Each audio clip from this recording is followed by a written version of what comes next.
نحمده ونصلي على رسوله الكريم اما بعد فاعوذ بالله من الشيطان الرجيم بسم الله الرحمن الرحيم رب اشرح لي صدري ويسر لي امري واحلل عقدة من لساني يفقهوا قولي۔ آیت الکرسی کی فضیلت کے بارے میں کچھ یاد ہے آپ کو؟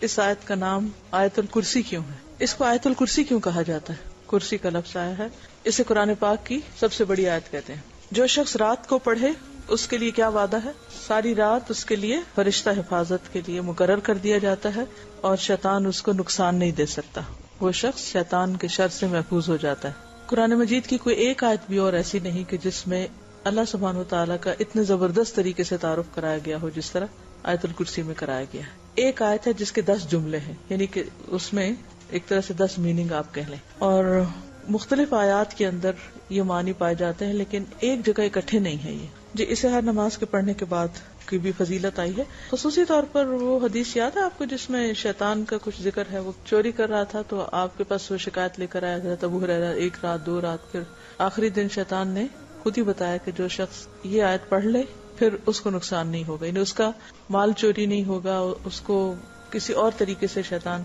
تکلیف نہیں دے گا۔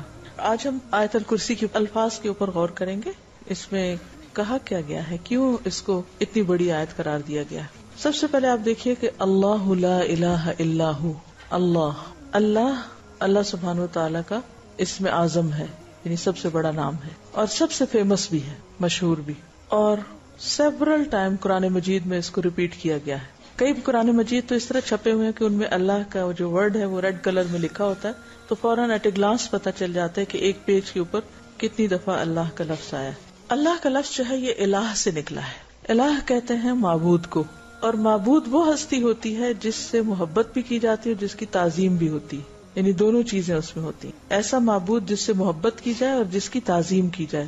تعظیم کیا ہوتی ہے؟ اس کی عظمت یعنی اس کو بڑا مانا جائے۔ الہ سے نکلا ہے، ٹو ورشپ۔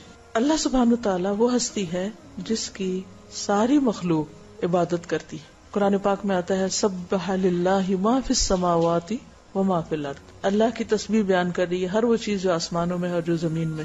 وَلِلَّهِ يَسْجُدُ مَن فِي السَّمَاوَاتِ وَمَن فِي الْأَرْضِ، اللہ کے آگے سجدہ کرتے ہیں ہر وہ چیز جو آسمانوں میں اور زمین میں، حتیٰ کہ جو مختلف چیزیں ہیں ان کے سائے بھی سجدے میں پڑے ہوئے ہوتے ہیں۔ اور جتنی بھی مخلوق ہے وہ ساری اللہ سے محبت بھی کرتی ہے اور اللہ کی بڑائی بیان کرتی ہے، اللہ کی عظمت کو پہچانتی ہے۔ ہاں، انسان جس کے پاس سب سے زیادہ عقل ہے ان میں سے کچھ تو ایسے ہیں کہ جو اللہ کے آگے سجدہ ریز ہوتے ہیں، اس سے محبت کرتے ہیں لیکن کچھ نہیں کرتے۔ وہ اللہ سے بڑھ کر کچھ شریکوں سے محبت کرتے ہیں یا پھر خود اپنی ذات سے محبت کرتے ہیں۔ تو اس لیے بہت ضروری ہے کہ انسان اس بات کو سوچے کہ جس رب نے اس کو بنایا ہے، جس نے اس کو رزق دیا ہے، جس نے اس کو ہر طرح کی نعمتیں دی ہیں، وہ جواب میں اس کے ساتھ کیا معاملہ کر رہا ہے۔ یعنی بعض لوگوں کو اللہ کی عبادت کرتے ہوئے شرم آتی ہے یا حیا محسوس کرتے ہیں یا اسے تکبر کرتے ہیں یا کرنا نہیں چاہتے یا اس کو ضروری نہیں سمجھتے۔ تو اگر اللہ کی کریشن کو ہم اپریشیٹ کرتے ہیں، اس سے محبت کرتے ہیں، اس کو بہت اس سے مروب ہوتے ہیں، تو کیا اللہ کا یہ حق نہیں کہ ہم اس کی بات مانیں جو سب سے بڑا ہے؟ تو اللہ لا الہ الا ہوا، اللہ تعالی ہی دراصل الہ ہے، اس کے سوا کوئی الہ ہے ہی نہیں۔ جتنی محبت اللہ سے کرنی چاہیے اتنی محبت کے قابل کوئی نہیں، جتنی عظمت یعنی بڑائی ہمارے دل میں اللہ کی ہونی چاہیے ایسی بڑائی کسی اور کی نہیں ہونی چاہیے۔ ہم سب کو غور کرنا چاہیے، سوچنا چاہیے کہ کیا اپنے اندر جھانک کے دیکھنا چاہیے، محسوس کرنا چاہیے کیا واقعی ہمارے اندر اللہ سبحانہ وتعالیٰ کی ایسی محبت ہے؟ کیا سب سے بڑا ہم واقعی اسی کو سمجھتے ہیں؟ تو اللہ لا الہ الا ہوا، مگر وہی، کوئی الہ نہیں مگر وہی دراصل الہ ہے۔ کون؟ اللہ۔ تو یہ جو ہے لا الہ الا اللہ ہم عام طور پر کہتے ہیں نا، اصل میں یہ وہی کلمہ ہے، لیکن یہاں تاکید کے لیے اللہ کا لفظ پہلے آیا ہے کہ اللہ لا الہ الا ہو، تو اس میں سارے الہوں کو نگیٹ کر دیا گیا ہے ایکسپٹ اللہ سبحانہ وتعالی۔ کیوں؟ اللہ کے سوا کسی اور کی عبادت کیوں نہیں کرنی چاہیے؟ کوئی اور معبود کیوں نہیں؟ کیا وجہ ہے؟ اللہ تعالیٰ نے اس آیت الکرسی میں یہی تو بتایا ہے کہ کسی اور کی عبادت کیوں نہیں کرنی چاہیے، صرف اللہ کی کیوں کرنی چاہیے؟ کیونکہ اللہ تعالیٰ کی جو صفات ہیں، اللہ تعالیٰ کی جو ذات ہے اور اس کی جو صفات ہے اس جیسی نہ کسی کی ذات ہے نہ کسی کی صفات ہے۔ نہ اس جیسے کمالات ہیں کسی کے اندر اور نہ اس جیسی خوبیاں، وہ صرف اسی کے اندر ہیں. تو سب سے پہلے کون سی ہے؟ الحی، پھر ہے القیوم. الحی ایور لیونگ، ہمیشہ ہمیشہ زندہ رہنے والا. القیوم پروٹیکٹر، سسٹینر، قائم رکھنے والا. دنیا میں جو کچھ بھی ہے اسی کے دم سے ہے. اگر کسی کے پاس زندگی ہے تو وہ بھی اسی نے دی ہے، اگر کسی کے پاس کوئی طاقت ہے تو اسی نے دی، اگر کسی کے پاس کوئی اختیار ہے تو اسی نے دیا. سب کچھ اسی سے ملتا ہے. تو یہ دو نام جو ہیں اللہ تعالیٰ کے، ان کو اللہ کے ناموں کو کیا بولتے ہیں ہم؟ اسماء حسنی، الاسماء الحسنی. تو یہ دراصل مین آپ یہ کہنا چاہیے کہ اللہ تعالیٰ کی مین صفات ہیں. ایک ہوتا ہے نا کہ جنرل کوالٹیز، لیکن یہ بہت ہی بنیادی قسم کی کوالٹیز ہیں کیونکہ یہ اس کے کمال پر دلیل ہے. اللہ کے سوا کوئی ایک ہستی بتائیے کہ جو ہمیشہ زندہ رہے، جو ہمیشہ سے اور ہمیشہ باقی رہے، ہے کوئی؟ کل من علیہا فان ویبقى وجہ ربک ذو الجلال والاکرام. اسی طرح اللہ کے سوا کوئی ہستی ایسی نہیں کہ جو خود زندہ ہو تو بھی کسی بھی طرح دوسروں کو قائم رکھ سکے، دوسروں کے لیے سہارا بن سکے، کیونکہ سب ویک ہیں. آپ جس کا بھی سہارا لیتے ہیں، آپ دیکھیں کہ بچپن میں بچے ماں باپ کا سہارا لیتے ہیں، لیکن بہت دفعہ ایسا ہوتا ہے کہ ماں باپ یہ بیمار پڑ جاتے ہیں یا فوت ہو جاتے ہیں یا کسی وجہ سے چھوڑ دیتے ہیں. ابھی کل ہی مجھے کوئی بتا رہا تھا کہ ینگ کپل، 2 بچے چھوٹے چھوٹے، ایک شاید 2 سال کے اور ایک شاید 3-4 مہینے یا کچھ ایسے، بہت ہی چھوٹے بچے. ماں فوت ہو گئی اچانک. اب باپ بالکل ینگ سا لڑکا ہے، وہ ہر ایک کو کہتا ہے یہ بچے لے لو، میں نہیں رکھ سکتا. ظاہر ہے اور شادی کرے گا. اب وہ بالکل معصوم بچے ہیں، ماں فوت ہو چکی ہے. اب وہ فیملی اور جو رحم کھانے والے لوگ ہیں وہ سوچ رہے ہیں کہ کوئی ہے جو ان بچوں کو لے لے. کیا کوئی اتنی آسانی سے اپنے بچے دیتا؟ نہیں دیتا. کوئی ماں اپنے بچے کو دے گی؟ اگر ماں زندہ ہو اس وقت تو اپنا بچہ کسی کو ہاتھ بھی نہ لگانے دے. ماں خود تکلیف اٹھاتی ہے اور بچے کو آرام دیتی ہے. دنیا میں جتنی بھی محبت ہیں ان سب کے اندر جیلسیز آ جاتی ہیں، ان سب کے اندر مقابلے بازی آ جاتی ہے، ان سب کے اندر ڈیلز آ جاتی ہیں. تم نہیں کرتے مجھ سے محبت تو میں بھی نہیں کرتی. لیکن ماں اور بچے کی محبت ایسی ہوتی ہے کہ جس میں کوئی کسی قسم کی ڈیل نہیں ہوتی. صرف واحد رشتہ ایسا ہے پیرنٹس کا جو یہ چاہتا ہے کہ ہمارا بچہ ہم سے زیادہ اچھا بنے. دنیا میں کوئی اور رشتہ ایسا نہیں کہ جو یہ چاہے کہ تم مجھ سے زیادہ اچھے بن جاؤ. عام طور پر آپ دیکھیں کہ جیسے 2 دوست ہوتے ہیں یا ہسبینڈ وائف ہوتے ہیں یا بہن بھائی ہوتے ہیں، اب بہن بھائیوں کے آپس میں کتنی بھی بنتی، کتنی بھی دوستی، کیا کوئی بہن بھائی یہ چاہتا ہے کہ میرا بھائی مجھ سے آگے نکل جائے؟ نہیں چاہتے نا. یہ صرف ماں باپ ہوتے ہیں جو ہمیشہ یہ کہتے ہیں کہ ہمارے بچے ہم سے آگے نکل جائے، اور اگر نکل جائے تو خوشی سے بتاتے ہیں یہ ہمارا بچہ ہے، ہمارا بیٹا یہ میں اس کی ماں ہوں. تو یہ اللہ سبحانہ وتعالیٰ کا ایک بہت بڑا کرم ہے، بہت بڑی نوازش ہے کہ اس نے ہمیں انسانوں کے حوالے نہیں کیا. وہ ایک ماں نہیں 70 ماں سے بڑھ کے پیار کرتا ہے. ماں مر سکتی ہے، اللہ تعالیٰ ہمیشہ زندہ رہتا ہے. مائیں چھوڑ جاتی ہیں، اللہ تعالیٰ اپنے بندے کو نہیں چھوڑتا. الحی القیوم. اس کی زندگی کیسی زندگی ہے؟ کامل. ہمیں جو زندگی ملی ہے یہ کیسی ہے؟ ناقص، تھوڑے عرصے کے لیے، پھر ہم سب کو فوت ہو جانا ہے. وہ ایسی زندگی رکھتا ہے جس میں موت ہے ہی نہیں. حی لا یموت پڑھتے ہیں کبھی آپ؟ حی لا یموت، زندہ ہے جو کبھی بھی نہیں مرے گا. ازلی ہے، ابدی ہے، اول ہے، آخر ہے. تو اس سے کیا پتہ چلتا ہے کہ اس کے پاس زندگی کا کمال ہے، یعنی زندگی اپنی کامل شکل میں ہے. تو جس کی زندگی کامل ہو اس کا علم بھی کامل ہوگا، سب سے زیادہ ہوگا. اس کی قدرت بھی کامل ہوگی، اس کی سمع اور بصر بھی کامل ہوگی. اگر ہم سنتے ہیں دیکھتے ہیں تو ہماری سمع و بصر ناقص ہے تو ہم اللہ کا مقابلہ نہیں کر سکتے، کوئی اور ہستی نہیں کر سکتی. کیونکہ جتنے بھی دیکھنے والے ہیں وہ کیسے دیکھتے ہیں؟ تھوڑی دیر دیکھتے ہیں، پھر نظر کمزور رہتی، پھر اینک لگاتے، پھر اینک بھی کام کرنا چھوڑ دیتی. لیکن اللہ سبحانہ وتعالیٰ وہ تو لمحے بھر کے لیے ان کو اونگ بھی نہیں آتی کہ وہ آنکھ بند کرے، وہ دیکھنے سے غافل ہو. اسی طرح سننے سے، کیونکہ جب ہم سونے لگتے تو ہمارے کان بند ہو جاتے، چاہے شور ہوتا رہے ہمیں نہیں سنتا پھر. تو اس لیے اللہ سبحانہ وتعالیٰ زندہ ہے، قائم رہنے والا ہے، قائم رکھنے والا ہے.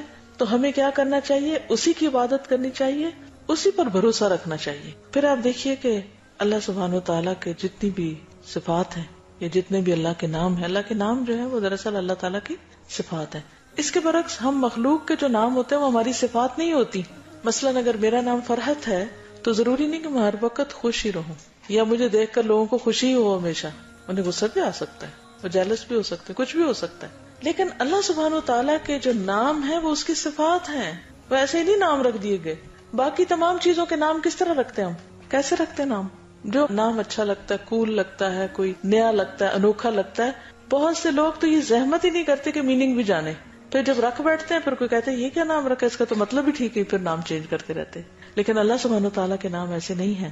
اس کے سارے نام صفاتی ہیں اور ان ناموں سے اس کی پہچان ہوتی ہے. وہ اس کی کسی نہ کسی خاص صفت، اس کے کمال، اس کی معرفت، اس کے بارے میں ہم کو بتاتے ہیں.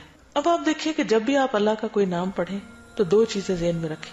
ایک یہ ہے کہ اس کے بارے میں نالج ہو ہمیں کہ اس کا مطلب کیا ہے. الحی کا کیا مطلب ہے؟ جیسے میں نے بھی آپ کو بتایا کہ زندگی اور کامل زندگی اور جس میں کوئی موت ہے ہی نہیں. ٹھیک ہے نا؟ تو یہ تو ہمیں پتہ چل گیا.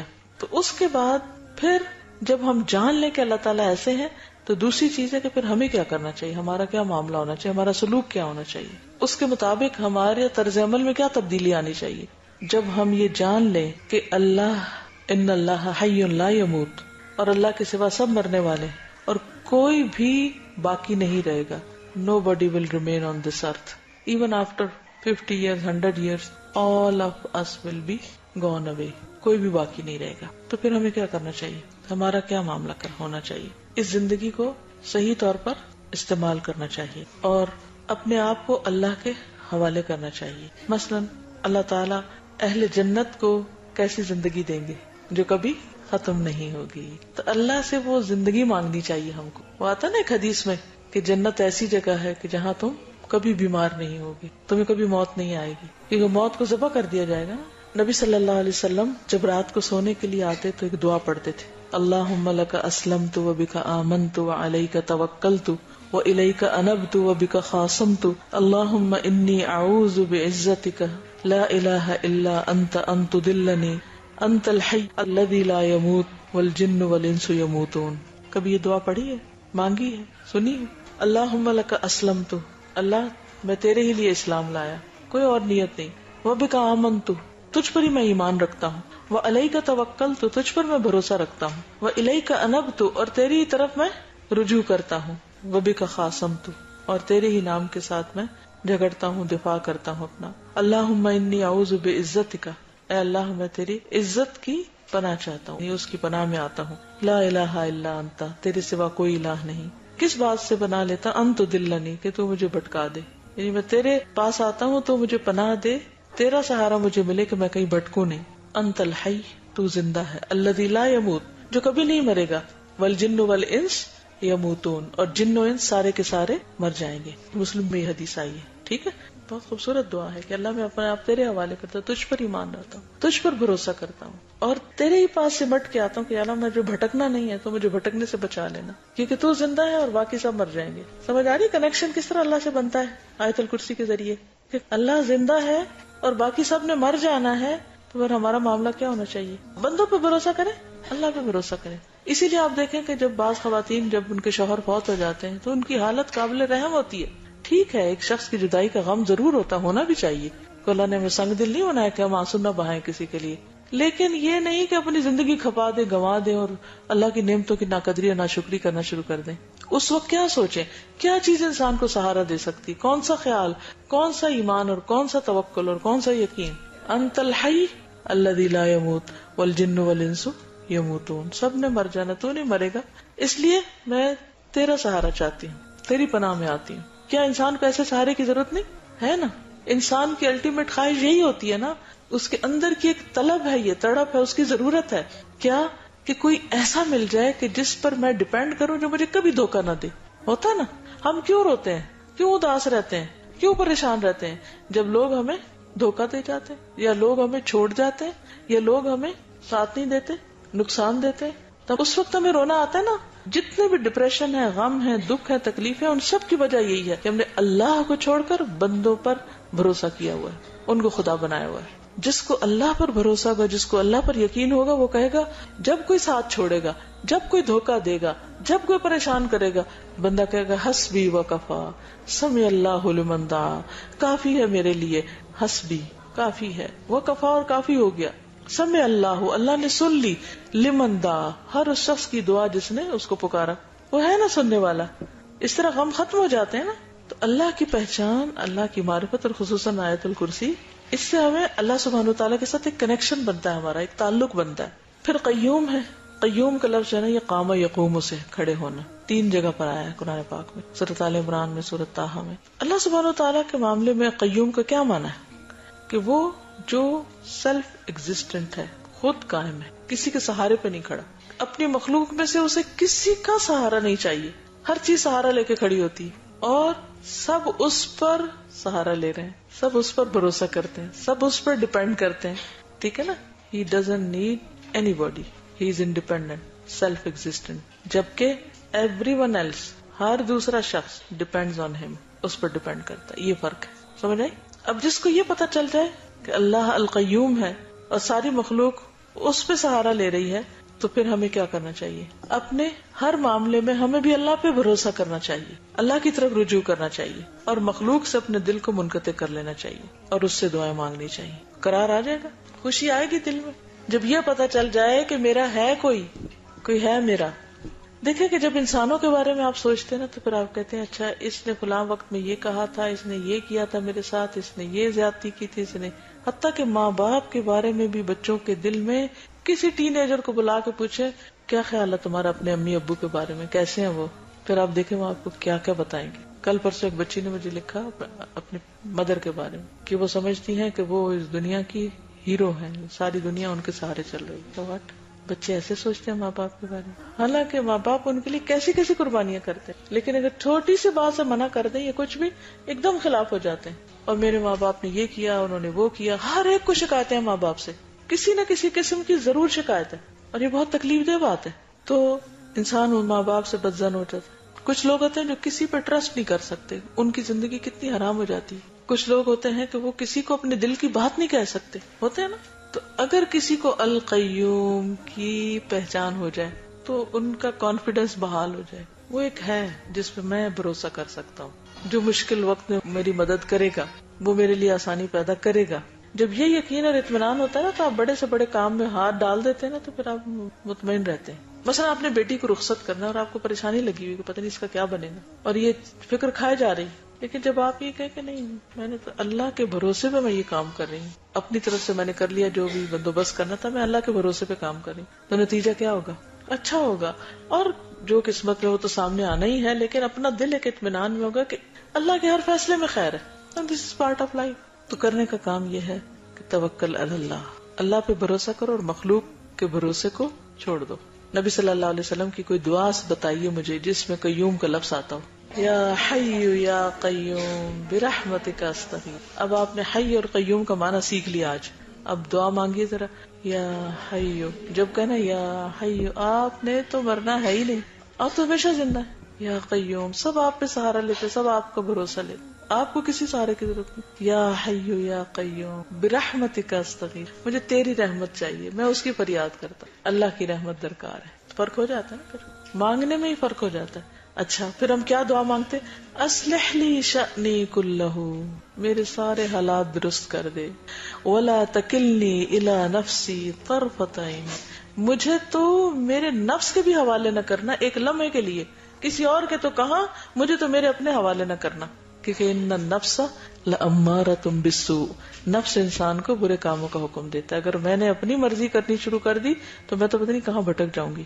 یعنی do not leave me to myself, total reliance upon اللہ سبحانہ وتعالی. تو اس سے کتنا فرق پڑ جاتا ہے طرز زندگی میں، کتنی آسانیاں ہو جاتی ہیں. پھر ہم دنیا میں جو کام کرتے ہیں پھر آٹومیٹکلی ہمارے اندر اطاعت اور فرما برداری آتی ہے. ناٹ ریئلی، لیکن نفس پر شیطان آ کے تو وہاں ٹریگر کرتا ہے. اصل میں ویک پوائنٹ ہے نا وہ جگہ، وہ ہمارا ویک پوائنٹ ہے جہاں سے وہ پھر ہمارے اندر انٹر ہو جاتا ہے. دیکھیں یہ ہماری اندر کی جو کیفیات ہیں ان کے مختلف حصے ہیں. ایک میں خواہشات ہوتی ہیں جہاں سے شیطان آتا ہے، ایک وہ ہے کہ جو انسان کے لیے ایک رکاوٹ بنتا ہے، اس کو روکتا ہے یہ کرو یہ نہ کرو، جس کو عقل کہتے ہیں. پھر خواہشات کہاں ہوتی ہیں؟ دل میں ہوتی ہیں. عقل کے لیے عام طور پہ ہم دماغ کا لفظ استعمال کرتے ہیں. تو جب انسان اللہ کے اوپر بھروسہ کرتا ہے، اللہ کی طرف جاتا ہے، اس پہ ریلائنس کرتا ہے اور اس کے دامن پکڑتا ہے، تو پھر وہ اسٹرانگ ہوتا ہے اور اپنی خواہشات اور اپنے نیگیٹیوٹی اور ان سب چیزوں سے بچتا ہے. تو اس کو نفس مطمئنہ حاصل ہو جاتا. وہ جب حاصل ہوتا ہے تو وہ انسان کو اور مضبوط کرتا ہے اللہ کی اطاعت کرنے، کیونکہ وہ مزہ چکھ لیتا ہے نا انسان پھر انسان چاہتا ہے کہ میں اور کروں. جیسے آپ دیکھیں نا ہمارے ایموشنز ہوتے ہیں اور فیلنگز ہوتی ہیں. فیلنگ کہاں سے آتی ہے اور ایموشن کہاں سے آتے ہیں؟ دو لفظ الگ الگ ہے نا. اسی طرح نفس اور روح اور خواہشات اور یہ ساری. تو ہمیں کرنا کیا، ہمارا معاملہ کیا ہونا چاہیے الحی القیوم کے ساتھ، کہ ہم اس کی کمپلیٹ اطاعت کریں، اسی کے قانون کو مانے، اسی کے احکام کو مانے. اور انسان جب کوئی بھی اس کو اچیومنٹ حاصل ہو تو اس کو اپنا کارنامہ نہ بتائے، وہ کہے کہ یہ اللہ کی طرف سے ایک نعمت ہے میرے لیے، اللہ نے مجھے اس کی توفیق دی. اور اس کا ایک اور فائدہ یہ کہ جب انسان کو کوئی تکلیف پہنچے تو اس وقت وہ اللہ کے فیصلے کو دل سے قبول کر لے. اس سے وہ مصیبتوں کے وقت پرسکون رہ سکتا ہے. خلاصہ یہ ہے کہ ساری مخلوق اللہ کی بندگی کر رہی ہے، ہم سب اس کے بندے ہیں. ہر چیز کا مالک اللہ ہے، ہمارا مالک بھی وہی ہے. اللہ تعالیٰ ہر چیز کو لک آفٹر کر رہا ہے، ان کو سسٹین کر رہا ہے، مینٹین کر رہا ہے. ہمیں بھی وہی کر رہا ہے. سب اس کے محتاج ہیں، وہ کسی کا محتاج نہیں.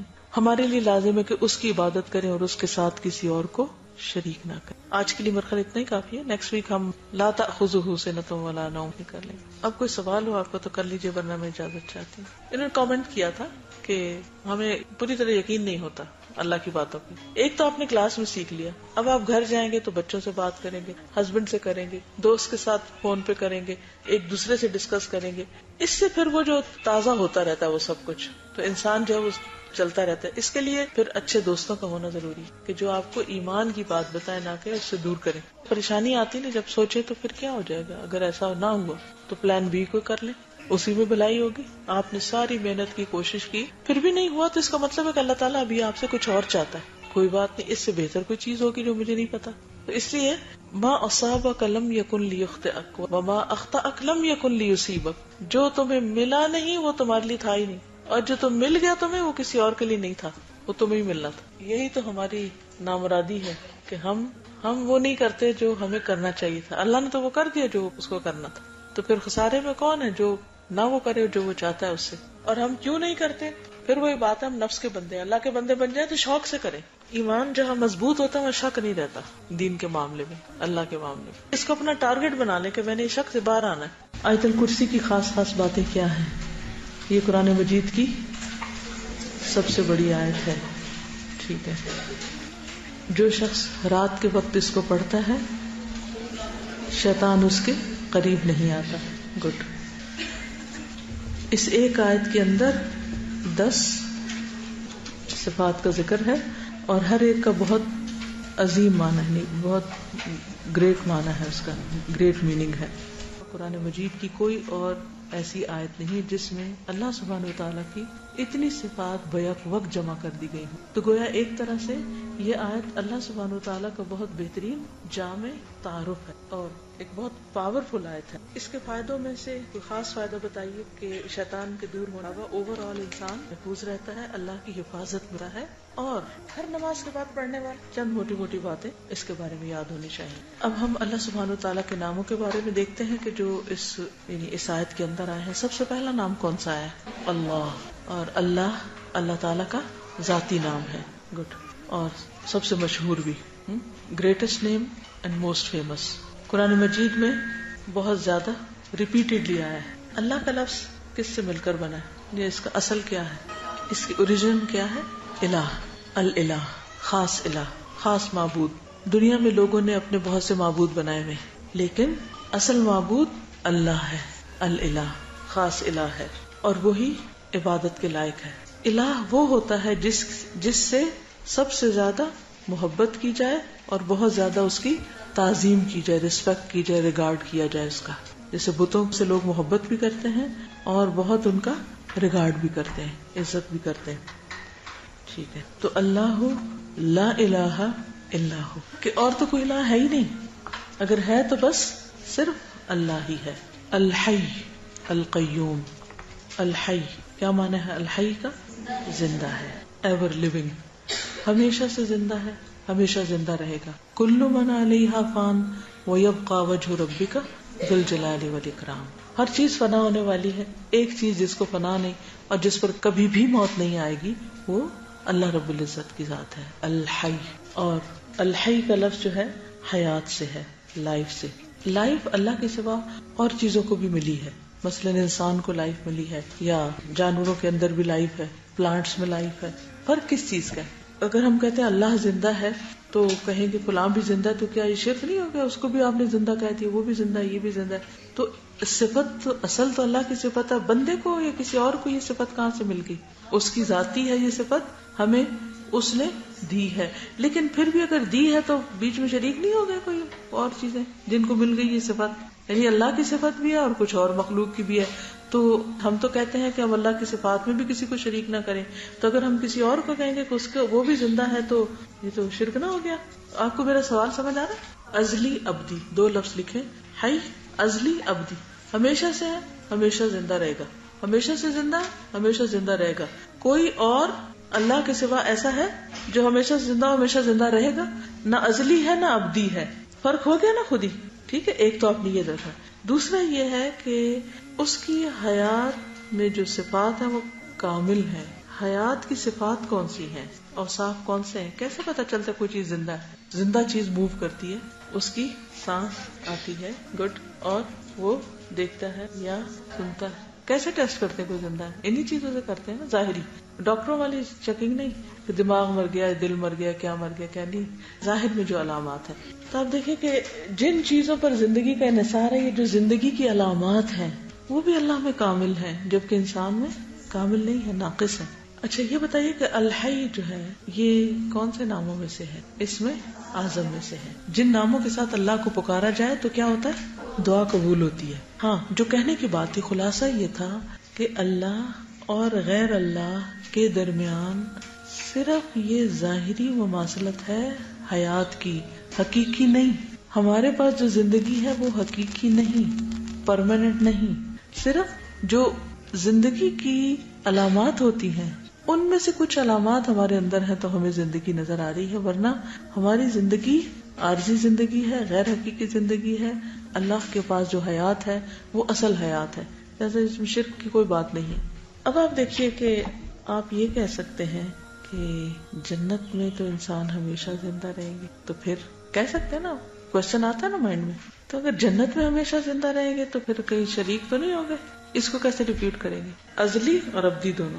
اگر انسان کو خالدین فیہا ابدا، ابدیت ملنے بھی والی ہے تو ازلیت تو نہیں تھی نا.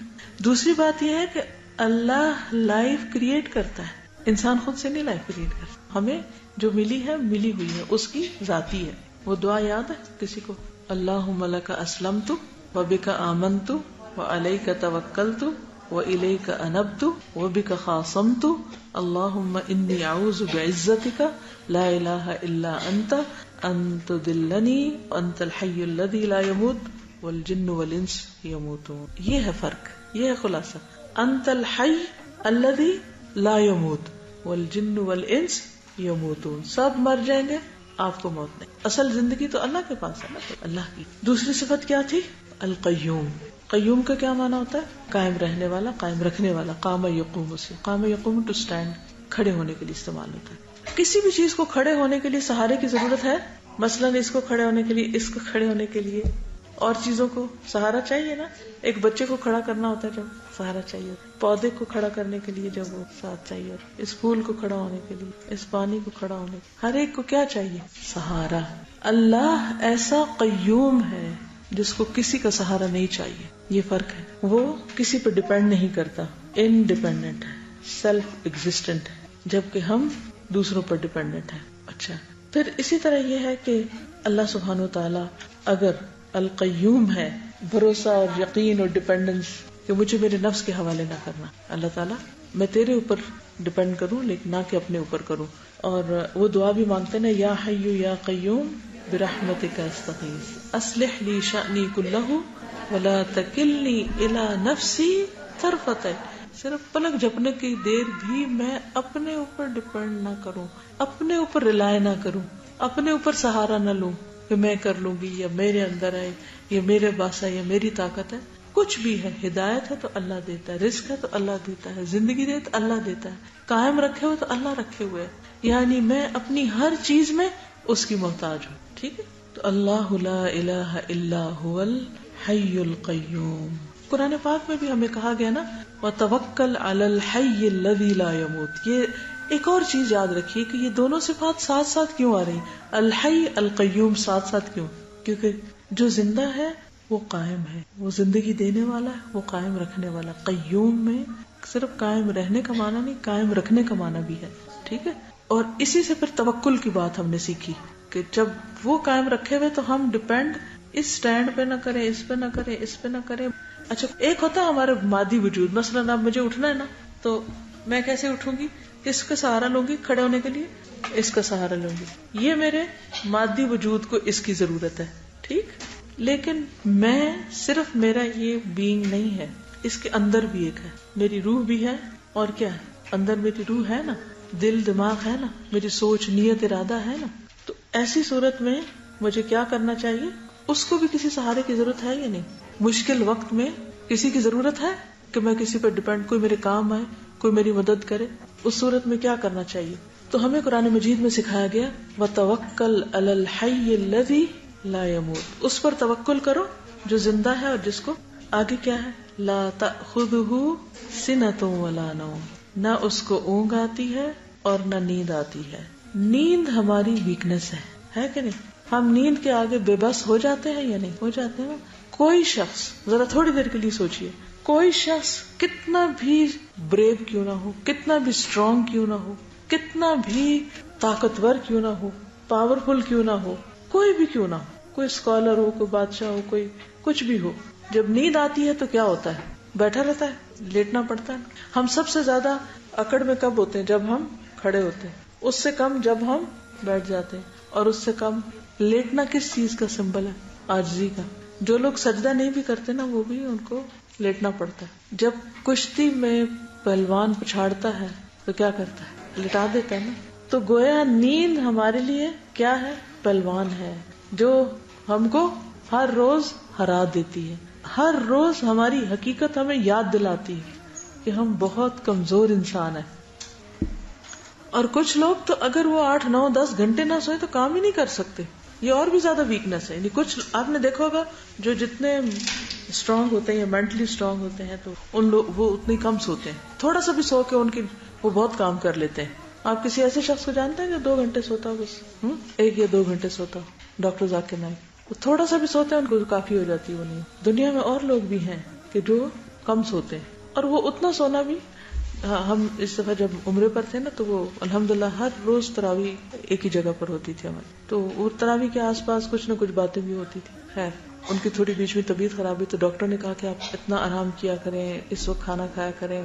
تو وہ کہتے ہیں کہ مجھے موت سے نہیں ڈراؤ، اگر میں مر بھی گیا تو مجھے اس بات کی فکر نہیں، کیونکہ میں نے عام شخص اپنی زندگی کے اتنے گھنٹے استعمال کرتا روزانہ، تو اگر میں عام لوگوں کی نسبت 6 گھنٹے یا 4 گھنٹے بھی روز زیادہ استعمال کرتا ہوں تو آلریڈی میری لائف دوسروں کے مقابلے میں زیادہ ہے. اگر کسی نے 40 سال کام کیا ہے تو میں نے اس کے مقابلے میں 50 آلریڈی کر لیا ہے، کیونکہ میں اتنے گھنٹے کم سوتا ہوں. اصل میں زندگی ہماری زندگی کیا ہے؟ جب ہم جاگ کے کچھ کر رہے ہوتے ہیں، اور جب ہم کچھ کر نہیں رہے ہوتے، سو رہے ہوتے ہیں، تو وہ تو مرے ہوئے ہوتے ہیں. وہ تو موت کے برابر ہے نا. نیند کیا ہے؟ موت کی بہن. تو اس میں وہ تو کچھ نہیں کر رہے ہیں، گویا ہم ہے ہی نہیں دنیا میں. تو جتنا زیادہ کوئی اپنے نفس کے ہاتھوں ویک ہوتا ہے، کمزور ہوتا ہے، جس کی زندگی میں کوئی مقصد نہیں ہوتا، اس کو سونے کے سوا کوئی کام نہیں ہوتا، اور وہ اسی پہ ہی ناراض رہتا ہے، مجھے سونے نہیں دیا گیا، میری نیند نہیں پوری ہوئی. وہ اس کے سر پہ سوار رہتی ہے بات. اتنا سیلف پٹی کا شکار ہو جاتے ہیں اگر کسی دن کم سونے کو ملے. بھوکے رہ لیں گے، کھانا نہ ملے کوئی بات نہیں. اگر نیند آ رہی ہے مثلا، اگر 2 چیزوں میں ایک میں چوائس کرنی پڑے، سونے اور کھانے میں، اگر نیند آ رہی ہے اور کھانا بھی رکھا ہوا، تو بعض اوقات آپ نے دیکھو کہ مزیدار بھی کھانا پڑا ہو نا تو ہم کہتے ہیں بس ہمیں سونے دو. ایون بعض اوقات شدید پیاس بھی لگی ہوتی ہے، لیکن اگر نیند آ رہی ہے تو ہم کہتے ہیں چھوڑو پانی، اگر پانی پیے تو آنکھ کھل جائے گی، اس لیے سو جاتے ہیں، اٹھ کے پانی پی لیں گے. یعنی انسان اتنا کمزور ہے، اتنا بے باسا نیند کے آگے. اب اس کمزوری اپنی کو دیکھیے اور اللہ سبحانہ و تعالیٰ کی ذات کو کہ وہ کبھی سویا ہے ہی نہیں. صرف ایک ہی ہستی جو کبھی نہیں سوئی کیا اس کو اونگ بھی نہیں آتی. کیونکہ اگر ہم کبھی تھوڑا سوئے نا تو پھر سارا دن کیا کرتے رہتے ہیں، ادھر سوئے ادھر سوئے ادھر سوئے. نہ پتا چلتا لوگوں میں بیٹھے ہیں، نہ پتا چلتا کسی نماز پڑھ رہے ہیں، حتیٰ کہ ہم نماز میں بھی سو جاتے ہیں. کبھی سوئے آپ نماز میں؟ کلاس میں تو خیر وہ تو بہت ہی اچھی سونے کی جگہ ہے، میٹھی میٹھی لوریاں مل رہی ہوتی ہیں تو سونا ہی سونا ہے. تو انسان کی بہت سی ویکنیس ہے، لیکن اس میں سب سے بڑی ویکنیس اس کی نیند ہے. بھوکا بھی انسان زندہ رہ لیتا ہے، لیکن اگر اس کو مسلسل کچھ عرصہ جگایا جائے تو مر جائے، وہ برداشت ہی نہیں کر سکتا. یعنی کوئی نسخہ ہے ہی نہیں کہ آپ اپنے آپ کو، مثلاً مہاتما بدھ اور لوگوں نے کئی دن فاقے بھی کیے پھر بھی زندہ بچے رہے، لیکن سونے سے وہ بھی نہیں، کچھ کہیں نہیں. آپ کو پوری تاریخ میں یہ نہیں ملے گا کہ فلاں بندہ تھا ولی اللہ وہ کبھی سویا ہی نہیں تھا. نو وے. یہی سا فرق ہو جاتا خالق اور مخلوق میں. ہاں، نیند تو سولی پر بھی آ جاتی، سلیب پہ بھی آ جاتی، لیکن اللہ سبحانہ وتعالی کبھی نہیں سوتے، سوئے ہی نہیں، کبھی غافل ہوئے ہی نہیں. جب قرآن پاک میں آتا ہے نا وَمَا اللَّهُ بِغَافِلٍ عَمَّا تَعْمَلُونَ، کیا مطلب اس کا؟ اللہ غافل ہی نہیں ان کاموں سے جو تم کرتے ہو. مطلب یہ ہے کہ وہ کسی وقت بھی نہ سوتا ہے، نہ نیند آتی، نہ اونگ آتی ہے کہ وہ بھول جائے اور اس کو پتہ ہی نہ چلے کہ بندے کیا کر گئے. کیونکہ اگر وہ سو جائے یا اس کو اونگ آ جائے تو پھر کیا ہوگا؟ بعض اوقات ایسا ہوتا ہے نا، آپ جیسے آپ میں سے کچھ مدرز ہوں گی، کبھی آپ کی طبیعت خراب ہو، کبھی بخار ہو، یا کبھی آپ آکورڈ ٹائم پہ سو جائیں تو بچے کیا کرتے ہیں؟ گھر کا نظام کتنا خراب ہوتا ہے اگر آپ دیر سے اٹھیں یا آپ دن میں زیادہ سو جائیں یا آپ رات جلدی بھی سو جائیں تو سب سے آخر میں سونا پڑتا ہے کہ سب سو جائیں پھر ہم سوئیں گے، کیونکہ ہر طرف نظر رکھنی ہوتی. تو اللہ سبحانہ وتعالیٰ تو سارے بندوں کے اعمال دیکھ رہا ہے اور کبھی بھی غافل نہیں ہوا ان سے. اس لیے اس میں اور بندوں میں، مخلوق میں بہت بڑا فرق ہے. آج کے لیے اتنا ہی کافی ہے. لا تاخذہ سنۃ ولا نوم. کوئی کوشچن ہے تو آپ کر لیجیے. جی، وہ جس دن عرفہ ہے اسی دن، جس دن حاجی حج کر رہے ہیں، جو 9 ذی الحج کا روزہ نا، جس کا وہ 2 سال کا ثواب کا ہے، وہ اس کے ساتھ ہی رکھے. لیکن اگر ہم اپنا بھی رکھ لیں، وہ بھی رکھ لیں تو نور علی نور. اور السلام علیکم. میں ایک آرٹیکل پڑھی تھی 1 سال پہلے، اس میں تھا کہ لوگ تھے ان کو ٹارچر کیا ہوا تھا، مسلمز تھے وہ، اور ان کو صرف 1 ویک جو تھی وہ سونے نہیں دے رہے تھے. اس وجہ سے ان کے جو برین کے سیلز تھے وہ ڈیڈ ہو گئے تھے، اور وہ 1 ویک کے اندر ینگسٹرز تھے اور وہ سب فوت ہو گئے. تو میں یہ سوچ کے حیران ہو رہی تھی کہ اللہ تعالیٰ تو کبھی سوئی نہیں. کبھی نماز نہ پڑھنے کو دل چاہے نا فجر کی اٹھ کے، تو سوچیں کہ جہنم میں کیسے سو سکیں گے، اب کیوں نہیں اٹھ رہے؟ کیونکہ ہم غفلت برتتے ہیں نا بعض اوقات. اچھا نیند آئی ہے اب نہیں اٹھا جاتا. اپنے عقل سے سوچیں، is it humanly possible? It's not possible. جانوروں کو سونے نہیں دیا گیا تھا کتنے 36 آورس، 40 بھی کہہ لیں، لیکن انشاءاللہ وہ جو ہمارے یعنی کیا آپ نے مجھے آخری لفظ سمجھ نہیں، شاید میں نے الٹ سمجھا. دیکھیں اللہ تعالیٰ اس کو قبول کر لیں گے انشاءاللہ تعالیٰ، ٹھیک ہے؟ کیونکہ جو چیز ہمارے بس میں نہیں ہوتی اس کے اوپر پوچھ نہیں. وہ ہے نا کہ رفع القلم عن 3، 3 چیزوں سے قلم اٹھا لیا گیا، 3 لوگوں سے. کون کون؟ سویا ہوا جب تک وہ بیدار نہ ہو. اگر نماز میں بھی سو رہے ہیں اور وہ قلم اٹھا لیا گیا، گناہ نہیں لکھا جا رہا. اور دوسرا مجنون جب تک کہ وہ ٹھیک نہ ہو جائے، اور تیسرا بچہ جب تک وہ بالغ نہ ہو جائے. چھوٹے بچوں پر بھی حساب نہیں، ٹھیک ہے؟ اللہ سبحانہ وتعالیٰ کی ایک صفت ہے کہ لا تأخذہ سنۃ ولا نوم، کہ نہ اس کو اونگ آتی ہے اور نہ اس کو نیند آتی، کسی لمحے بھی وہ غافل نہیں ہوتا. اگر ہم دن کے وقت کوئی کام کرتے ہیں تو ہمارے اعمال شام کے وقت اللہ تعالیٰ کے پاس پہنچ جاتے ہیں، اور اسی طرح رات کے اعمال صبح کے وقت. دن کے کام رات کے وقت اور رات کے کام صبح کے وقت اللہ کے پاس پہنچ جاتے ہیں، اور وہ ہر دم ہمارے اعمال کو دیکھ رہا ہوتا ہے. رات اور دن کے علاوہ آپ دیکھیے کہ جب ہمارے ہاں رات ہوتی ہے تو دنیا کے کسی اور حصے میں دن ہوتا ہے. یہاں دن کے 12 بجے، وہاں رات کے 12 بجے، وہاں رات کا 1 بجے، اور یہاں دن کا 1 ہے. تو اگر اللہ سبحانہ وتعالیٰ ہماری طرح رات کو سو جائیں تو وہ لوگ تو پھر موج کریں، جو چاہے کرے، ان کو دیکھنے والا کوئی ہو ہی نہ. تو اللہ تعالیٰ ان کو بھی دیکھتا ہے، سب کو دیکھتا ہے اور سوتا نہیں. لہو ما فی السماوات و ما فی الارض، اسی کے لیے ہے جو کچھ آسمانوں میں ہے اور جو زمین میں ہے. ہیون اور ارتھ میں جو کچھ ہے سب اس کی ملکیت ہے، وہ مالک ہے، وہی مالک. یہ بھی کہا جا سکتا ہے کہ اللہ ہر چیز کا مالک ہے، لیکن یہ کہا کہ لہو، سب سے پہلے لہو اسی کا ہے. اور اس لہو کی وجہ سے کلام میں حصر پیدا ہو گیا. اگر آپ عربی گرامر تھوڑی سی جانتے ہو تو حصر کا مطلب ہے کہ حصار کر لیا، یعنی کہ کوئی چیز اس آسمان اور زمین میں ایسی ہے نہیں جو اس کی ملکیت نہ ہو. ہر چیز ہی اس کی ملکیت میں، ہر چیز کا مالک وہی ہے. کوئی بھی کریشن جو زمین میں ہے، اب گنیے اس کو، جانیے اس کو، دیکھیے اس کو، کون کون سی. آپ میں سے کوئی اسکول ٹیچر ہیں، بچوں کو آپ اینیمل کنگڈم کے بارے میں بتاتے ہیں، کتنے قسم کے اینیملز ہوتے ہیں، 4 لیگڈ کرال کرتے ہیں، ایمفیبینز. یعنی اگر آپ صرف ان کے گروپس ہی دیکھیں نا ان کے گروپ نیم ہی کو دیکھیں، انڈیویجولس کو نہ دیکھیں، گروپ نیمز. حیرت ہوتی ہے کہ ان کی ڈفرنٹ جو ان کی اقسام ہیں اور ان کی شکلیں ہیں اور ان کے کلرز ہیں اور ان کے سائزز ہیں اور ان کے کام ہیں اور پھر ان کی فوڈ مختلف طرح کی اور ان کی عقل گم ہو جاتی ہے کہ اتنی ورائٹی ہے، اتنی ورائٹی. باقی بھی جو مدرز ہیں انہوں نے بچوں کو ہوم ورک کرائے ہوں گے اور پتہ ہوگا کہ جب انہیں ایگزامز میں یاد کرنی ہوتی ہیں ٹرمز، تو ان کو ٹرمز بنا کے نہ یاد کروایا کرے بچوں کو، ان کو اللہ کی کریشن بنا کے دکھایا کرے کہ یہ دیکھیں یہ کس طرح بنایا اس نے، یہ اس کا اور اس کا فرق بتائیں.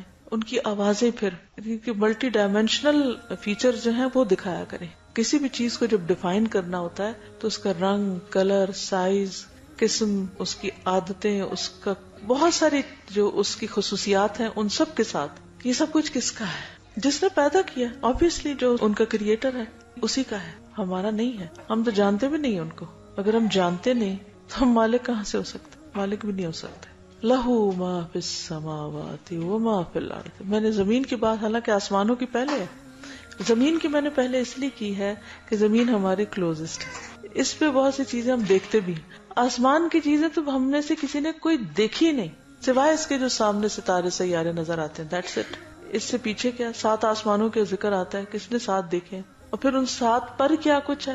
نہ ہونے کے برابر بہت ہی تھوڑا ہے جو ہم جانتے ہیں، لیکن یہ سب اس کا ہے اور اس کے سوا اس میں کوئی دوسرا شریک بھی کوئی نہیں، کیونکہ کسی نے کسی خاص چیز کے پیدا کرنے کا مشورہ بھی نہیں دیا اللہ کو. ڈیزائن بنانا تو دور کی بات، کوئی ایک چھوٹی سی چیز ہمیں بنانی پڑتی ہے نا تو ہم پریشان ہو جاتے ہیں کہ اچھا کیسے بنائے، تم کوئی آئیڈیا دو، تم آئیڈیا دو، مجھے یہ ڈیزائن بنانا ہے، مجھے یہ پریشانی کی حد ہوتی ہے نا. ہر شخص سٹریس میں آ جاتا ہے جب. اب یہ صرف اینیمل کنگڈم کی بات ہو رہی ہے. اگر آپ باقی سب کو دیکھیں اور وہ جو غائب میں ہے جیسے جن ہیں، فرشتے ہیں، حالانکہ وہ بھی اس زمین پر بھی ہوتے ہیں لیکن ہمیں تو ان کا بھی نہیں پتا. وما یعلم جنود ربک الا ھو. تیرے رب کے جنود کو، لشکروں کو اس کے سوا کوئی جانتا ہی نہیں، کسی کو پتہ ہی نہیں ان کا. تو ایسا عظیم ہے وہ رب. آیت الکرسی پڑھنے کا اصل مقصد کیا ہے کہ ہمارے دلوں میں اللہ کی عظمت اور محبت اور بڑائی کا ایسا احساس دل میں جاگزی ہو جائے کہ پھر اس کے سوا ہم کسی اور سے کوئی امید بھی نہ رکھیں. ساری امیدیں صرف اس ذات سے رکھیں کیونکہ وہ سب کچھ کر سکتا ہے. اور پھر 2 چیزیں یاد رکھیں. ایک تو یہ ہے کہ صرف وہ مالک ہے اور دوسرا یہ ہے کہ اس کی ملکیت میں کوئی شریک نہیں ہے. تیسری بات یہ ہے کہ وہ اپنی مخلوق میں جیسے چاہے تصرف کر سکتا ہے. اس بات کا کیا مطلب ہے؟ بعض جانور آپ دیکھتے ہیں ان کی شکلیں اتنی بھیانک ہوتی ہیں کہ دیکھتے ہی خوف آ جاتا ہے. ان کو آنکھیں یہاں لگی ہوئی ہیں، کان بڑے بڑے ہیں، یا ان کی اتنی لیگز ہوتی ہیں، ایسے چلتے ہیں کہ، یا پھر یہ کہ کاٹتے ہیں. تو ان کو اس خاص شیپ میں کس نے بنایا، کس نے ان کا رنگ بنایا، کس نے ان کا ڈیزائن، جو کچھ کرتے ہیں ہمیں تو یہ بھی نہیں پتا وہ کرتے کیا کچھ ہے.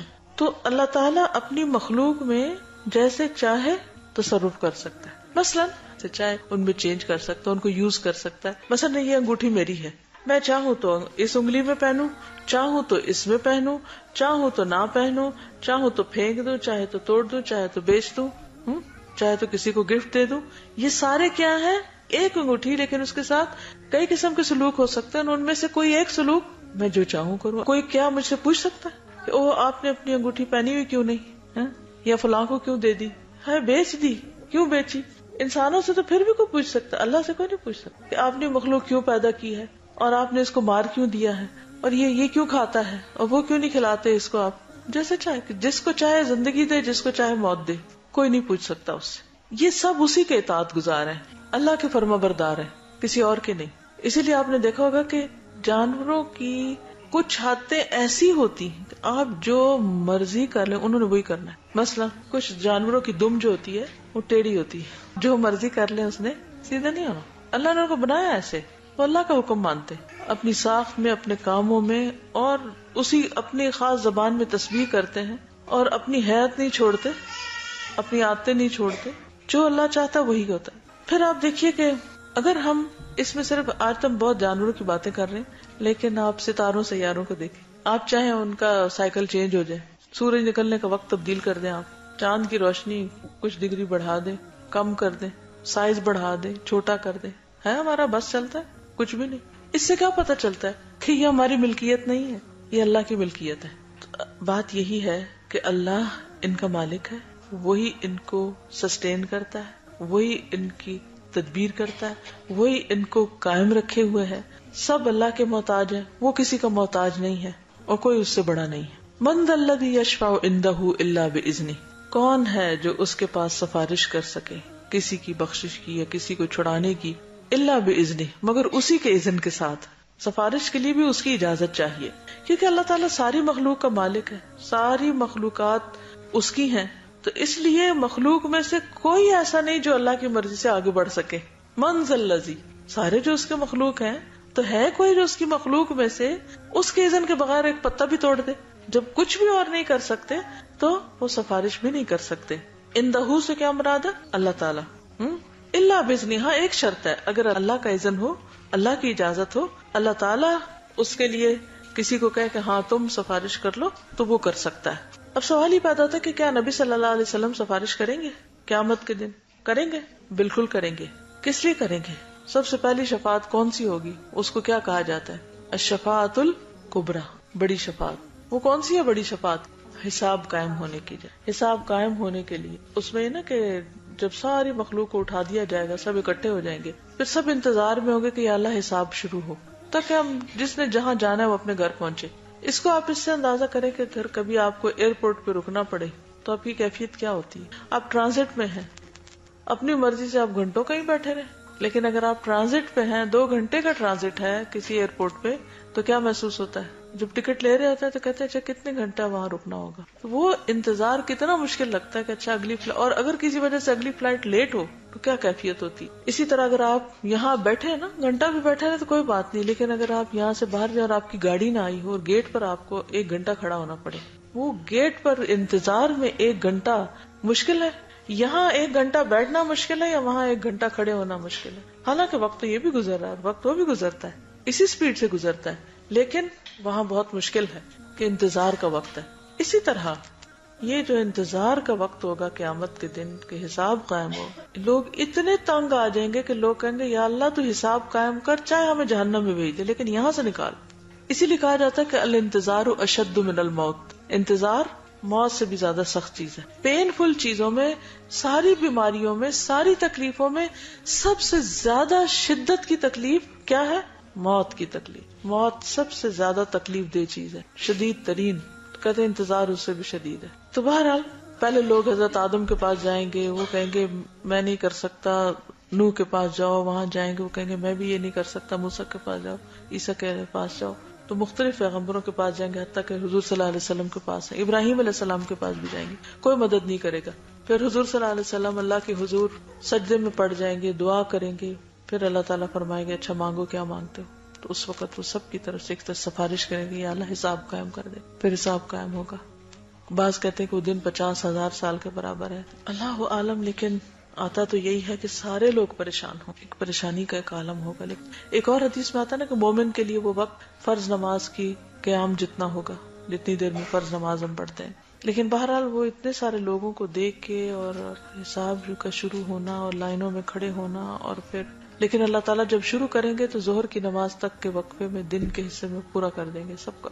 یعنی جتنا صبح سے ظہر تک کا وقت ہوتا ہے نا، ورکنگ آور عام طور اتنے میں سب کا حساب ہو جائے گا. سریع الحساب، وہ تیز حساب کرنے والا ہے، جلد حساب کرنے والا ہے. اصل بات یہ ہے کہ آخرت کا مرحلہ کو آسان نہیں ہے، جس سے ہم اکثر بے خبر رہتے ہیں، غافل رہتے ہیں. کبھی سلگتی لکڑی دیکھی، جلتی لکڑی دیکھی، کبھی کوئلہ جلتا دیکھا ہے؟ اس کے اندر ایک عجیب جلنے کی آواز ہوتی ہے، ایک سلگ سی ہوتی ہے.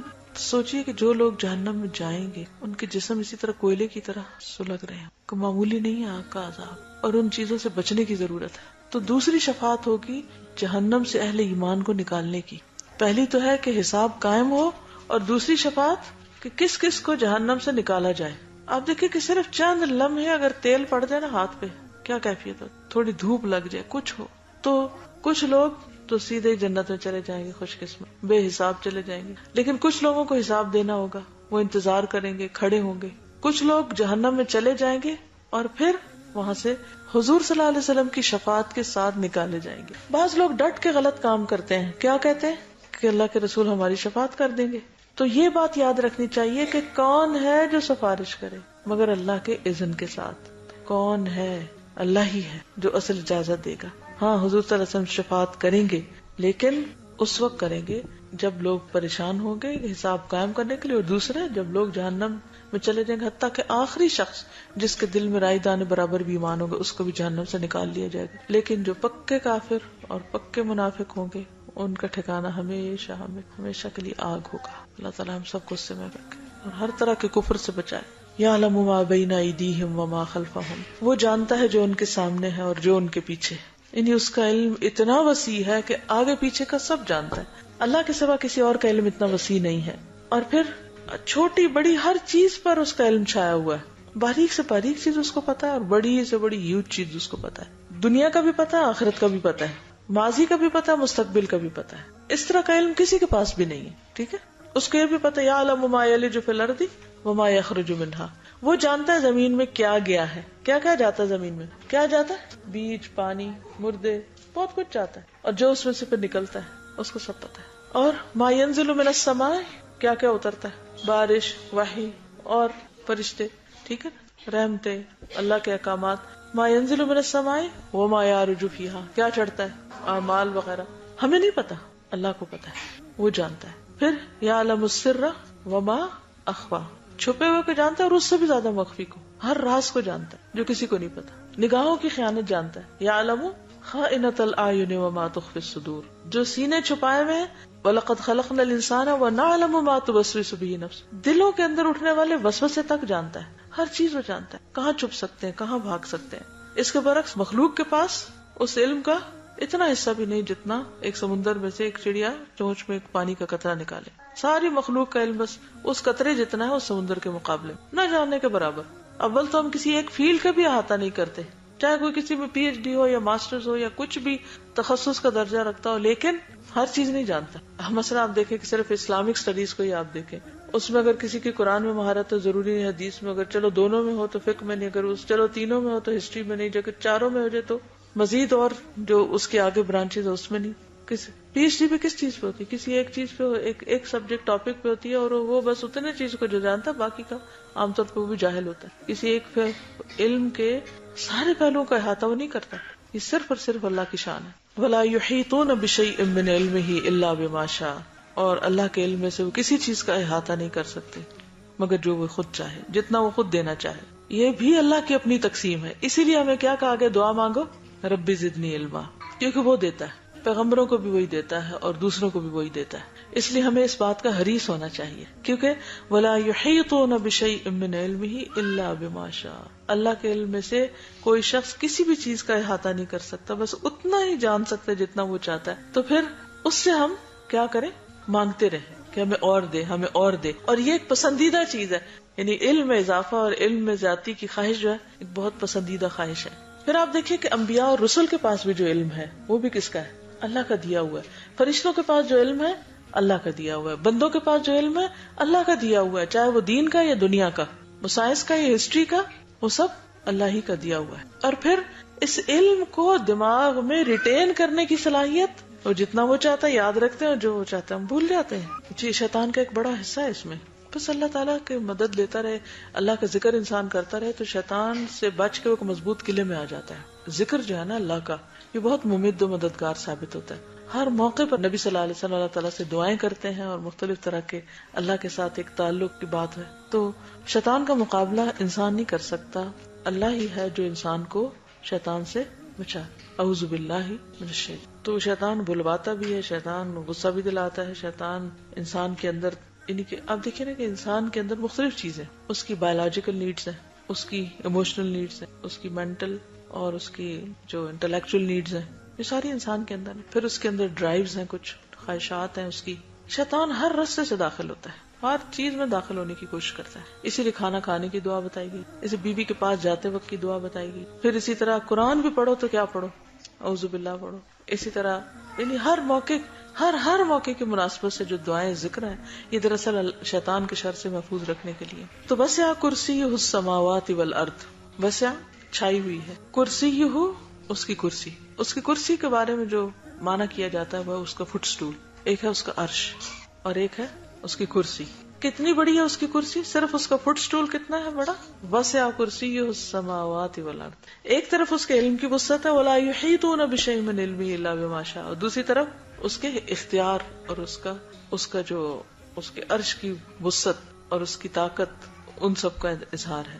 ایک ہے جو تھرون ہے اس کا، وہ سب سے گریٹسٹ چیز ہے دنیا میں، یعنی کائنات کے اندر نون چیزوں میں سب سے بڑی چیز اس کی کریشن میں سے اس کا عرش ہے. اور اس کا عرش کے آگے جو اس کا فٹ سٹول ہے وہ کتنا بڑا ہے، اس کے بارے میں آتا ہے کہ ساتوں زمین اور آسمان اس کے سامنے ایک مندری کی طرح جو صحرا میں پھینک دی جائے. صحرا کا پتہ نا آپ کو، ڈیزرٹ کتنا بڑا ہوتا ہے، چاروں طرف پھیلا ہوا، اس کے اندر اگر کوئی ایک رنگ ڈال دے نظر آئے گی کتنی چھوٹی ہے. تو ساتوں آسمان اور زمین وہ رنگ ہے کس کے مقابلے میں؟ اس کی کرسی کے مقابلے میں. اور اس کی کرسی پھر اسی طرح ہے اس کے عرش کے مقابلے میں، یعنی اس کے جو فٹ سٹول ہے. تو کرسی جو ہے وہ عرش کے بعد سب سے بڑی چیز ہے. ٹھیک ہے، پھر ساتوں آسمان، ساتوں زمینیں اور باقی چیزیں. تو اس سے دراصل اللہ کی عظمت، اس کے علم اور اس کی قدرت کا پتہ چلتا ہے ان دو آیتوں سے. وَلَا يَئُودُهُ حِفْظُهُمَا، ان دونوں کی حفاظت اس کو تھکاتی ہی نہیں، اس کو بور ہی نہیں کرتی. کن دونوں کی حفاظت؟ زمین و آسمان کی حفاظت. وہ سوتا ہی نہیں، وہ آنکھ بھی نہیں جھپکتا، اور ان کی حفاظت اس کے لیے کچھ مشکل کام نہیں. تو اگر آسمانوں اور زمین کی حفاظت اللہ کے لیے مشکل نہیں تو میری حفاظت کو مشکل ہے؟ میرے گھر کی حفاظت مشکل ہے اس کے لیے؟ میرے بچوں کی حفاظت مشکل ہے؟ کس کی حفاظت مشکل ہے؟ اس کے لیے کسی بھی چیز کی حفاظت مشکل نہیں، میرے لیے بہت مشکل ہے. میں اگر یہاں بیٹھی ہوں تو اس وقت گھر خالی ہے، سب کا یہی حال ہے، بچے پتہ نہیں کیا کر رہے ہیں، اور جو ہماری ملکیت کی چیزیں خدا جانے ان کا کیا ہو رہا ہے. کئی دفعہ ایسا تھا لوگ گھر سے باہر ہوتے گھر میں چوری ہو جاتی. ہمارے تو یہ حال ہے جو بہت عقل مند بنتے ہیں کہ اپنی ہر چیز کو لاکس میں اور پتہ نہیں کس کس طریقے سے سمیٹتے ہیں.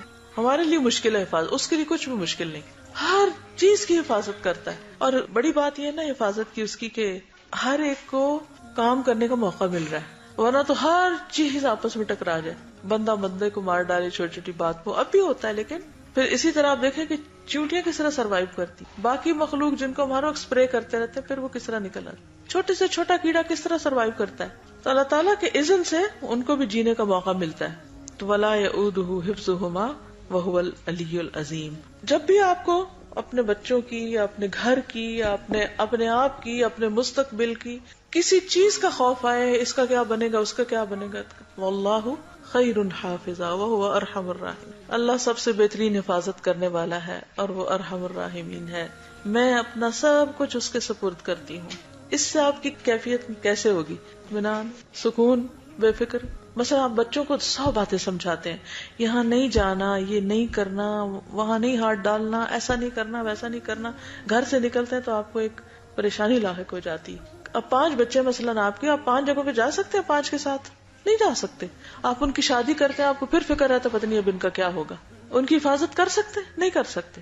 ہم سو رہے ہیں، اپنے گھر کی حفاظت کر سکتے؟ نہیں کر سکتے. کس کس چیز کی ہم کر سکتے؟ تو یہ سارا بوجھ ہم اپنے اوپر لے رہے. اسٹریس، اسی کا نام اسٹریس ہے. اس کا کیا ہوگا، اس کا کیا ہوگا، اس کا یہ نہ یہ ہو جائے، وہ نہ ہو جائے. کچھ لوگ تو بہت چھوئے ہوئے ہوتے ہیں اور فوبیاز ہوتے ہیں ان کو مختلف طرح کے، اس سے طرح طرح کے خوف آتے ہیں. خوف کا علاج صرف یہ ہے کہ انسان اللہ کی جناب میں پناہ لے، اپنے آپ کو اللہ کے حوالے کر دے. اور ہر چیز جس کے جانے کا ڈر ہے، جس کے چوری ہونے کا ڈر ہے، وہ کیا کرے، اس کو اللہ کے سپرد کر دے. وَهُوَ الْعَلِيُّ الْعَظِيمُ، اور وہ بڑا ہے، بہت ہی عظیم. قرآن پاک میں العلی العظیم کا لفظ بھی آتا ہے، العلی الکبیر کا بھی آتا ہے، العلی الحکیم کا بھی آتا ہے. اس کا مطلب یہ ہے کہ وہ اپنی ذات میں، اپنی صفات میں، اپنے قہر میں، اپنے وجود میں، ہر چیز میں سب سے ٹاپ اوپر ہے، علی. اور علی کے ساتھ پھر عظیم، وہ العلی العظیم، اس کو مزید فورٹیفائی کرے، نہیں کہ مزید قوت دے رہا ہے. اب آپ دیکھیے کہ وہ سب سے بلند ہے. اپنی ذات میں کیسے سب سے بلند ہے؟ ارے وہ عرش پر ہے، وہ العلی، اس کی ذات سب سے اونچی ہے، سب سے اوپر ہے. وہ دنیا میں تو آپ دیکھیں کہ آپ بڑی سے بڑی عمارت بنا لیتے ہیں، اس کے سب سے اوپر فلور پہ کہہ کہ میں سب سے اونچا ہو گیا. آپ دیکھیں بچے بھی کھیلتے ہیں نا کہ میں تم سے اونچا. تو ایک انسان کے اندر ایک کمزوری ہے اس کی کہ میں اونچا ہو جاؤں کسی طرح. جس کا قد چھوٹا ہوتا ہے وہ ایک کمپلیکس میں رہتا ہے، ایڑیاں اٹھا اٹھا کے چلتے ہیں، ہیل بڑی بڑی پہنتے ہیں علی بننے کے لیے، اونچے ہونے کے لیے. اسی طرح مرتبہ مقام کے اعتبار سے لوگ اونچا ہونا چاہتے ہیں. لیکن یہاں پر آپ دیکھیے کہ اللہ سبحانہ وتعالیٰ اپنی ذات میں بھی، اس کے عرش کے اوپر کچھ نہیں، اور ساتوں آسمان. اور پھر جب معراج پر حضور صلی اللہ علیہ وسلم تشریف لے گئے تھے تو وہ آخری مقام جو اللہ تعالیٰ کا عرش ہے، وہاں تک تو جبریل بھی نہیں جا سکتا، کوئی بھی نہیں جا سکتا. ٹھیک ہے، تو وہ سب سے بلند ہے. پھر آپ دیکھیے کہ اس کی جتنی بھی صفات ہیں ان میں وہ ہر چیز پر بلند ہے، ہر چیز پر، اپنی قوت میں، اپنے اختیار میں، اپنے ہر معاملے میں وہ سب سے اونچا ہے. اب آپ دیکھیں کہ ہم عام طور پر جب کسی مشکل کا شکار ہوتے ہیں تو ہم کیا چاہتے ہیں؟ کس کے پاس جائیں؟ کس کے پاس جائیں؟ کسی بڑے کے پاس جائیں. تو اصل بڑا کون ہے؟ اللہ. تو سب سے پہلے تو مسلح بچھائیں اور بڑے کے پاس جائیں، پھر باقی کام کریں. اس لیے العلی، العظیم، اور علو میں تو بلندی آتی ہے نا، اور عظیم میں عظمت ہے. عظمت اور علو میں کیا فرق ہے؟ مقام اور مرتبے کی طرف اشارہ ہے. علو تو اس کا یعنی کہ فزیکلی اس کا سب کے اوپر ہونا ہے، اور عظمت میں مقام، مرتبہ، تمام چیزیں آ جاتی. مقصد یہ ہے کہ جتنی تعظیم اس کی جانی چاہیے، جتنا بڑا مقام اور مرتبہ ہماری نگاہ میں اللہ سبحانہ وتعالیٰ کا ہونا چاہیے، اتنا کسی اور کا نہ ہو. سمجھ میں؟ وہ ہے العلی العظیم. اسی لیے قرآن پاک میں آتا ہے ما لکم لا ترجون للہ وقارا. کیا ہے تم کو اللہ کے لیے تم کسی وقار کی توقع نہیں رکھتے؟ نہیں تم اس کی عظمت نہیں کرتے، اس کی اہمیت نہیں دیتے، اس کو امپورٹنس نہیں دیتے. اس کو امپورٹنس دینے کے کیا طریقے ہیں؟ اس کی اطاعت کی جائے، اس کی نافرمانی نہ کی جائے، اس کی شان کی بلندی کو دیکھی جائے، اپنے گناہوں کے چھوٹا ہونے کو نہ دیکھا جائے. پھر اللہ تعالیٰ کی شریعت کی تعظیم، اس کے احکام کی تعظیم کی جائے، شاعر اللہ کی تعظیم کی جائے، وہ چیزیں جو اس کے ساتھ ایسوسیٹ کرتے ہیں ان سب کی تعظیم، اس کے کلام کی تعظیم کیسے، قرآن کی تعظیم کیسے، اس کو امپورٹنس دی جائے. اس کے رسول کی تعظیم کی جائے، ان کے مقام، مرتبے، پھر ان کے اقوال وغیرہ. پھر اسی طرح یہ ہے کہ اس کے دین کی تعظیم کی جائے. دین کی تعظیم کا کیا مطلب ہے؟ دین کو رسپیکٹ دینا. بالکل بالکل دین کے شاعر کا مذاق نہ بڑھایا جائے، اس کے احکامات کا مذاق نہ اڑایا جائے، کسی بھی قسم کا، ہر چیز پر اس کو ترجیح دی جائے. یہ دعا آتی ہے اسأل اللہ العظیم رب العرش العظیم ان یشفیک. جب کوئی بیمار ہوتا ہے تو یہ دعا پڑھی جاتی ہے. اب آپ دیکھیں کہ اتنی زبردست دعا ہے، اسأل اللہ العظیم رب العرش العظیم ان یشفیک. تو اللہ کے ناموں کے ساتھ جب ہم اللہ کو پکارتے ہیں تو دعائیں قبول ہوتی ہیں. کہتے ہیں کہ اگر کسی کی موت نہ لکھی ہو تو اس دعا کو پڑھنے سے جو کوئی بیمار کے پاس جا کے اس پر پڑھے پورے شعور کے ساتھ، تو اللہ تعالیٰ اس کو شفا دے گا. یہ یا کنستین میں لکھی ہوئی ہے، بیمار کی عیادت کے وقت پڑھنے کی دعا. آج کے لیے اتنا ہی کافی ہے کیونکہ پھر مغرب قریب ہے تو آپ لوگ گھر وقت پہ پہنچ جائیں. لیکن انشاءاللہ نیکسٹ ویک ہم اگلی دعا شروع کریں گے. میں چاہوں گی کہ آپ سب لوگ اچھی طرح اس کا ترجمہ بھی یاد کر لیں، اور اس کے اندر جو اللہ تعالیٰ کی صفات کا ذکر ہے ان کو بھی اچھی طرح اپنے ذہن میں بٹھا لیں. ٹھیک ہے؟ کچھ کہنا چاہیں یا کوئی سوال ہو تو ایک آدھ سوال کر لیجیے، باقی اجازت. جی آپ فرمائیے. جس کو اللہ اجازت دے کریں گے، مگر جس کو اللہ اجازت دے، حافظ قرآن ہے یا اور کسی طرح اللہ کا محبوب ہے، مقرب ہے، لیکن اٹس ناٹ اوپن. ٹھیک ہے؟ It's conditional. سب سے بڑی کنڈیشن کیا ہے؟ اللہ کی اجازت. وہ کبھی دنیا میں کسی کے ساتھ کام ہوتا ہے نا تو کہتے ہیں فلاں کی اپروول لے کر آئے، اس کے اپروول لینے کا کام نہیں ہوگا. اپروول لینے کا معنی سمجھتے نا اچھی طرح. بس بات یہ ہے کہ ہمیں کیا معلوم کہ انہوں نے اپنے لیے کوئی ایسی دعا کی کہ نہیں. ایک یہ ہے کہ رحمت کے وہ آسپیکٹ یا مظاہر جو ہمیں نظر آتے ہیں ہم اس میں ریسٹرکٹ کرتے ہیں. رحمت کو ہم ڈیفائن صرف ظاہر نظر آنے والی چیزوں میں کرتے ہیں، یا ہم ایکسپیکٹ کرتے ہیں کہ اللہ تعالیٰ کو ہم رحیم اس وقت مانیں گے جب وہ یہ اور یہ اور یہ کرے، اور اگر اس نے یہ نہیں کیا تو وہ رحیم نہیں. یہ نہیں ہے معنی اس کا. مثلاً ایک شخص کی موت ہمارے نزدیک ایک حادثہ ہو سکتی ہے، ایک بہت بڑی ٹریجڈی ہو سکتی، لیکن اس کے لیے وہ ایک بہت بڑی رحمت ہو سکتی. اس کی شہادت ہو سکتی ہے، کیونکہ جو مظلوم مارا جاتا ہے، بے گناہ مارا جاتا ہے. یا یہ کہ وہ اس وقت مر گیا، ہو سکتا ہے اگر وہ زندہ رہتا تو وہ اس سے بڑی مصیبت کوئی دیکھتا. ٹھیک ہے نا؟ تو ہر چیز اپنے کانٹیکسٹ میں دیکھی جائے گی. کہ اور پھر یہ کہ ہماری ظاہری نگاہیں کچھ اور دیکھتی اور دوسری طرف کچھ اور دیکھتی. ہمارے نزدیک دنیا صرف یہ نہیں ہے جو آنکھ جھپکنے کی دیر ہے. یہاں ہمارے نزدیک دنیا اس سے بڑی چیز، زندگی جو ہے، زندگی کا کانسیپٹ سمجھنے کی ضرورت ہے. زندگی صرف وہ نہیں ہے کہ جو ہم 20 سال 30 سال یہ دیکھتے ہیں. زندگی وہ ہے جو آخرت کی زندگی، جیسے حضور صلی اللہ علیہ وسلم فرمانا کہ لا عیش الا عیش الآخرہ، کہ زندگی تو آخرت کی زندگی جس کو کبھی ختم نہیں ہونا. ایک شخص جس پر دنیا میں کوئی ظلم کر رہا ہے لیکن وہ صبر کر رہا ہے یا اس کو وہ بدلہ نہیں لے سکا، تو اللہ نے اس کے لیے جو آخرت کا دن رکھا ہے یہ اللہ کی رحمت ہی کا نتیجہ ہے. یہ سورۃ الفاتحہ میں ہم جو کہتے ہیں نا الحمدللہ رب العالمین الرحمن الرحیم مالک یوم الدین، تو رب کی تعریف کیوں؟ کیونکہ وہ مالک یوم الدین ہے. حیرت ہوتی ہے کہ قیامت کے دن کا مالک ہے تو اس میں تعریف کی کیا بات ہے؟ یہی تعریف کی ہے کہ وہ ہر چیز کو اپنے وسیع علم کی بنا پر دیکھ کر اس کا فیصلہ کرے گا اور لوگوں کو ان کے ظلم کا پورا بدلہ دے گا. اجازت. السلام علیکم ورحمۃ اللہ وبرکاتہ. سبحانک اللہم و بحمدک، نشہد ان لا الہ الا انت، نستغفرک و نتوب الیک.